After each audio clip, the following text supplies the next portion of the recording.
नवी मुंबईतील तुर्भे परिसरात एका धक्कादायक घटनेचा उलगडा झालाय।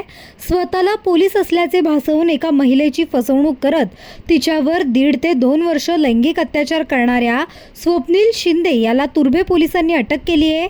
मिळालेल्या माहितीनुसार संबंधित महिलेने कौटुंबिक वादाच्या पार्श्वभूमीवर मदतीसाठी आपत्कालीन क्रमांकावर संपर्क साधला होता। त्यानंतर आरोपीने स्वतःला पोलीस असल्याचे सांगत तिच्याशी संपर्क वाढवला। विश्वास संपादन करून लग्नाचे खोटे आश्वासन देत त्याने तिच्यावर वारंवार अत्याचार केल्याचे समोर आले आहे। पीडित महिलेने अखेर पत्रकार मित्र असोसिएशनकडे धाव घेतली। त्यांच्या पुढाकाराने प्रकरण पोलिसांपर्यंत पोहोचवले।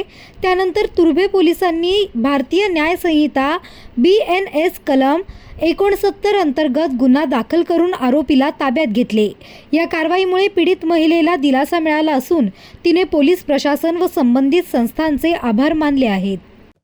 मेरा नाम है राधा सिंह और चौकी में जाके मैं FIR दर्ज करवाई हूँ स्वप्निल शिंदे पे। उसने मेरे साथ गलत किया था, रेप किया मेरा। उन पे जल्दी से जल्दी कार्रवाई की जाए क्योंकि उसने मेरे साथ बहुत बड़ा गलती किया है, रेप किया मेरा। और वो भी बार बार पुलिस वाला बन के धमकी दे के, जब भी आया मेरे पास पुलिस वाला बन के ही आया था और मेरे साथ उसने बहुत गलत किया। उसके साथ जल्दी से जल्दी कार्रवाई की जाए।